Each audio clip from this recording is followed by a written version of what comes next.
Following months of discussion by students and activists in late 1967, the Atlanta Cooperative News Project was created to publish news and perspectives largely ignored or shunned by the established media in the city.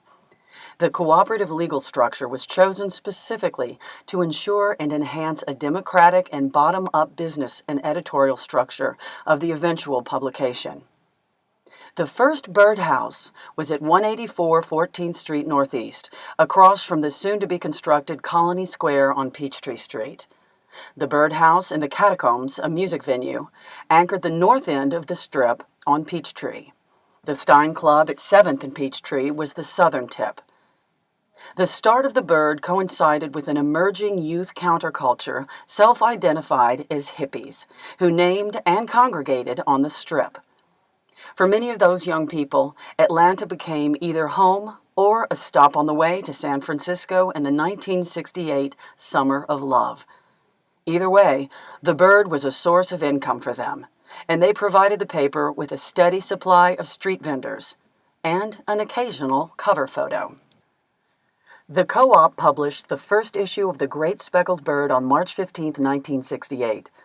This issue was typewritten in all black with justified columns, looking much like a small and inexpert version of the straight press it intended to challenge.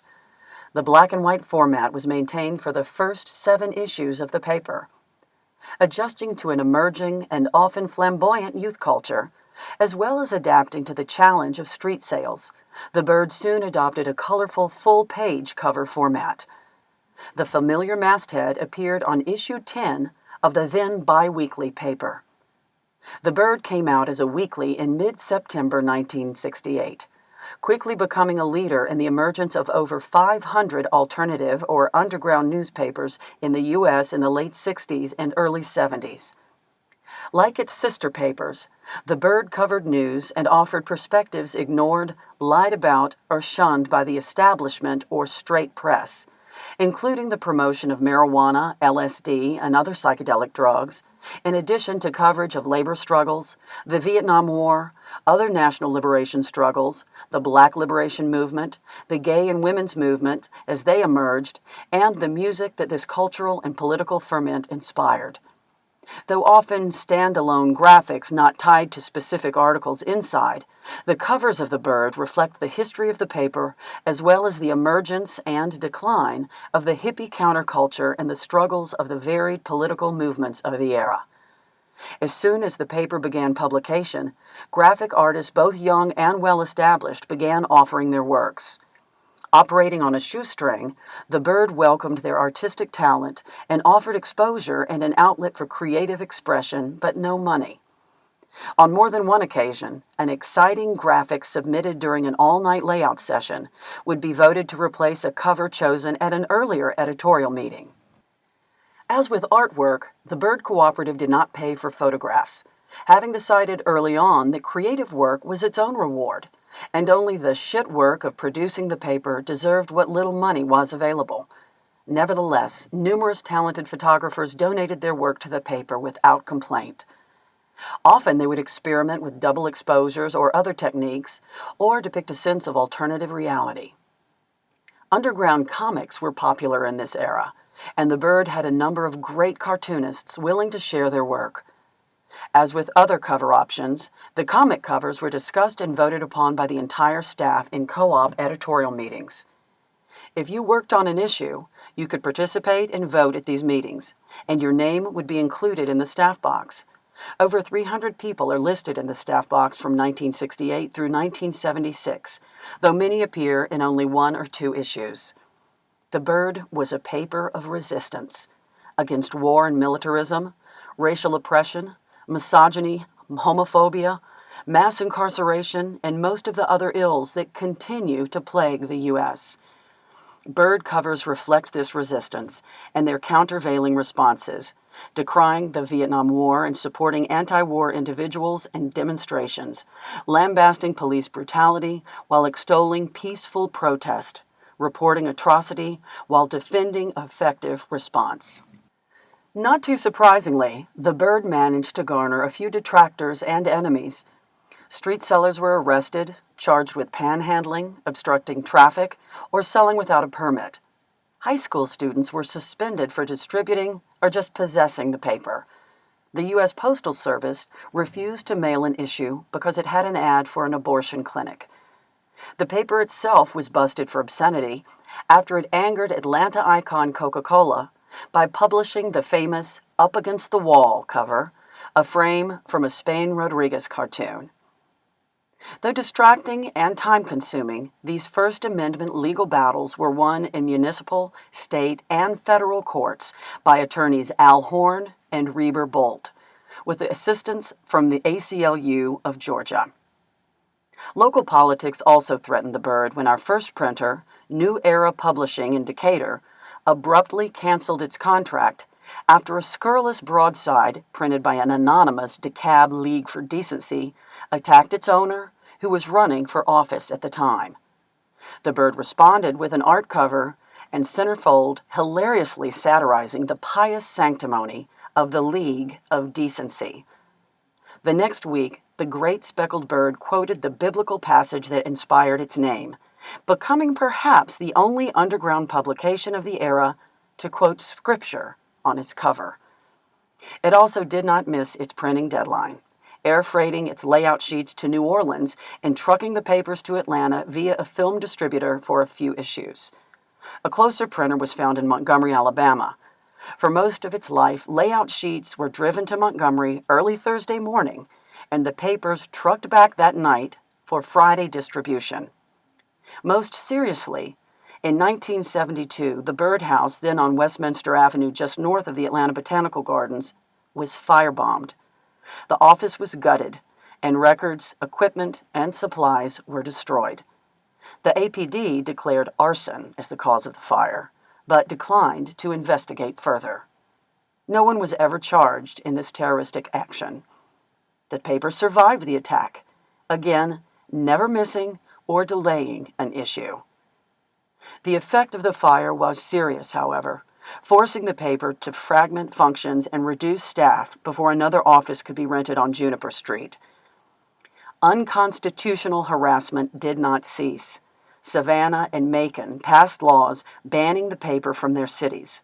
Governor Lester Maddox banned bird boxes from the state capitol. Attempts were made to deny the paper's sale at the airport.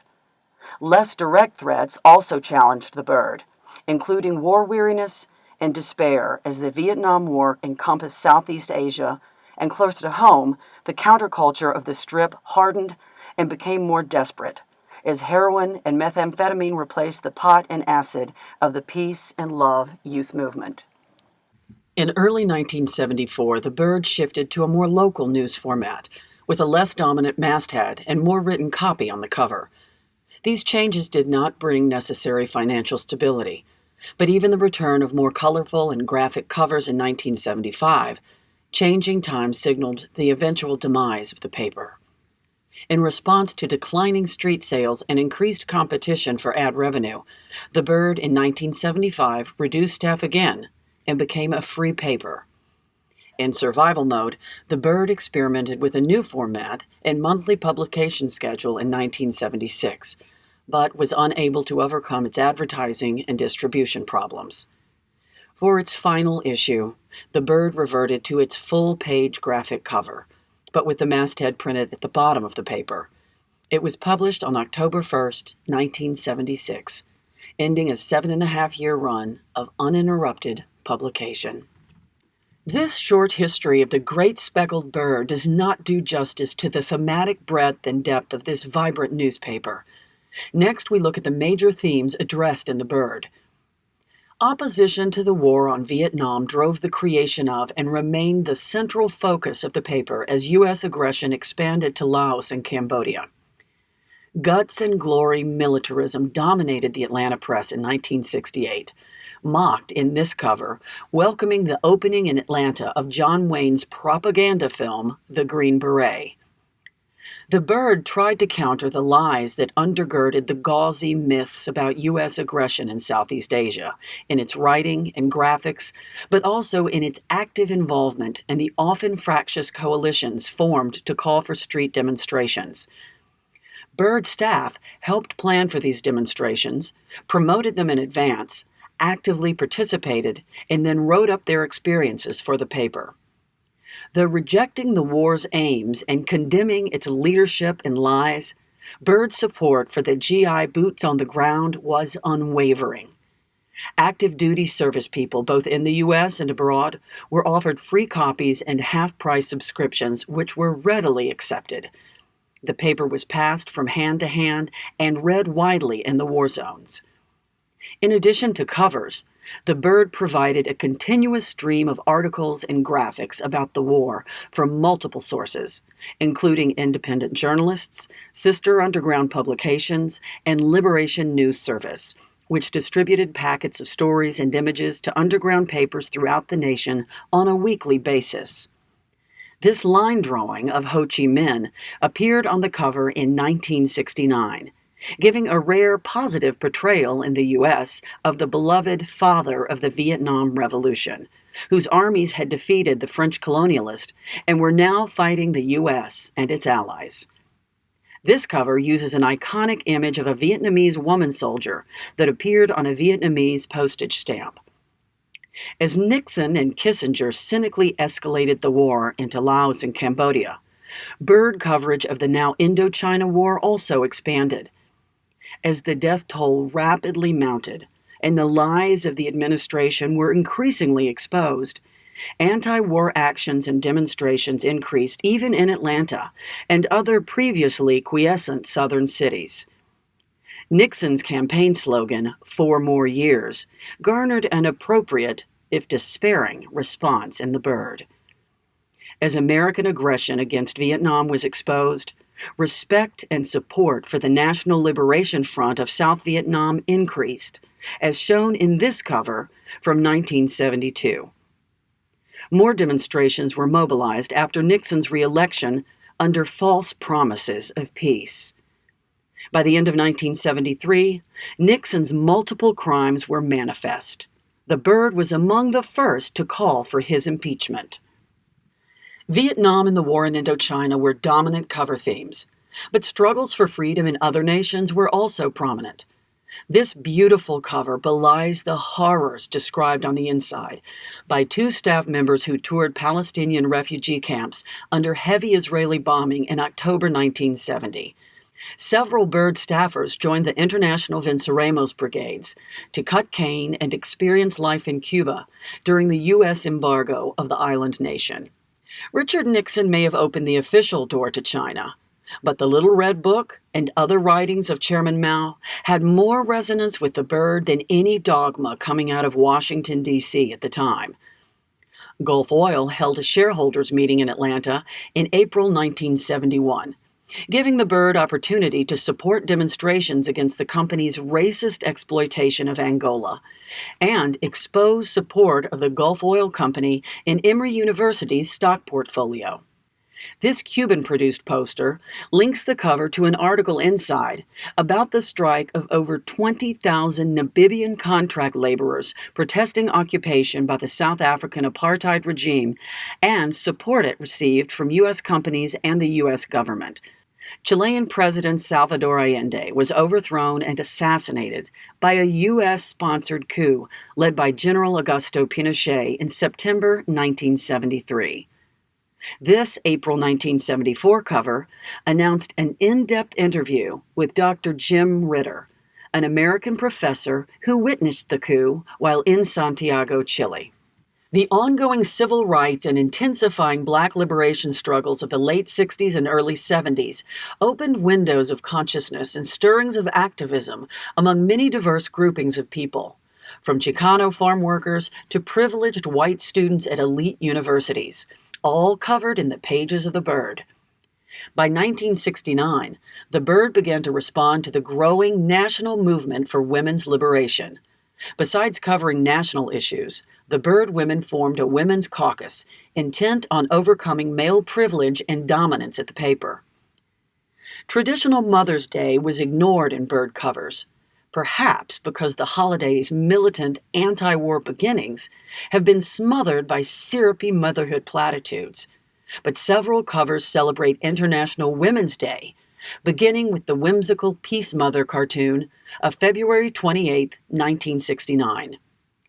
Such passive and soft imagery, however whimsical, was soon abandoned in favor of portraying active and powerful women.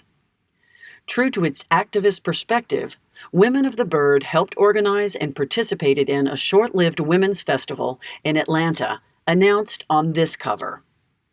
Another International Women's Day cover in 1972 links women's liberation and Black liberation, with its focus on Angela Davis.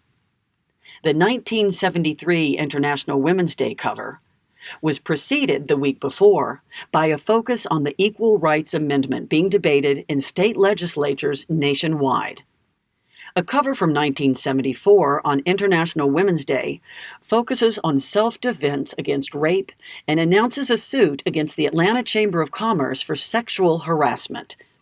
Topics as widely discussed in the media today as they were hidden and ignored in most of the straight press of the time. The cover of a Bird staffer nursing her baby, perhaps unremarkable today, was risque and controversial at the time. The Bird was the first newspaper in Georgia to publicize and print the forms for do-it-yourself divorce in December 1973, contributing to a dramatic spike in the divorce rate in the state. The women's liberation movement was also linked to and inspired by national liberation struggles, attested to by this Women in Revolt cover in October 1972, depicting and celebrating the women in revolt fighting the U.S. in Cambodia, Vietnam, and Laos. Day-to-day organizing in the workplace may have produced less adrenaline than fighting on the battlefield, but the raised fist of militant struggle was also adopted by the feminist movement of the time. The militant out-of-the-closet movement to end discrimination against LGBT people in the U.S. ignited into public consciousness with a fight-back brawl against the New York police at the Stonewall Inn on Christopher Street on June 28, 1969. The gay liberation movement was chronicled and actively supported in the pages of the Bird. It also produced two covers. The first, on June 28, 1971, told the story of the Christopher Street Fightback and announced a Smash Gay Oppression March that would morph into Atlanta's annual Gay Pride Parade. The second, a year later, announced an entire week of Gay Pride events, including a press conference, a dance, and a theatrical performance, as well as a Gay Pride Week march. As with other movements, Bird staff helped organize these events, publicized them, participated in them, and then wrote about and photographed them as they occurred. After much internal debate, the third issue of the Bird responded to the April 14, 1968 assassination of Dr. Martin Luther King, Jr. This cover features Don Stone, a local and national leader in the Student Nonviolent Coordinating Committee, SNCC, on the eve of his incarceration in the federal penitentiary to serve a 2-year sentence for obstructing the selective service, stemming from a draft board demonstration in 1966 in which he and 20 others had been arrested. As Stone says, "Brothers and sisters, we are in a time that we are seeing every day all of our most promising leaders either assassinated, locked up, or driven into exile. Huey Newton, jailed. Angela Davis, jailed. George Jackson, murdered." This demonstration in July 1970 was called by the Christian Liberation Front of Augusta, Georgia, 2 months after 6 Black men were shot in the back in a riot protesting the police killing of a Black 16-year-old in the Augusta City Jail. As we see here, police killings of unarmed people in the streets are not new. Other racial groups, including the Detroit-based White Panthers and the Puerto Rican Young Lords in New York, were given coverage in the Bird. This cover honors the Native American encampment at Wounded Knee, South Dakota in 1973. As with other national and international movements, the Bird did not pretend to be objective or tell both sides in its labor reporting, but was unabashedly pro-worker and pro-union. In this cover from September 1968, the Resurgens Atlanta city seal is altered to Regurgens Atlanta and superimposed on a garbage can to focus attention on a strike by city sanitation workers. Sanitation workers struck again in 1970, an action covered extensively in The Bird. These covers are from March 30th and April 13th, 1970.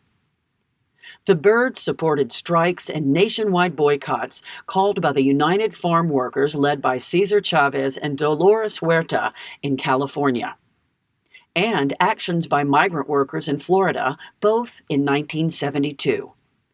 Also in 1972, Bird covers focused attention on a strike at the Fulton Cotton Mill in Cabbagetown, the first in its 103-year history, and on a strike organized by the International Brotherhood of Electrical Workers and supported by the North Georgia Building Trades against the Georgia Power Company. Drastic increases in fuel prices in 1974 resulted in independent trucker shutdowns, marches and demonstrations nationwide, including in Atlanta. Like the Strip on Peachtree, Piedmont Park became a natural gathering place for hippies, who celebrated their awakening with free food, flying frisbees, and lots of impromptu music.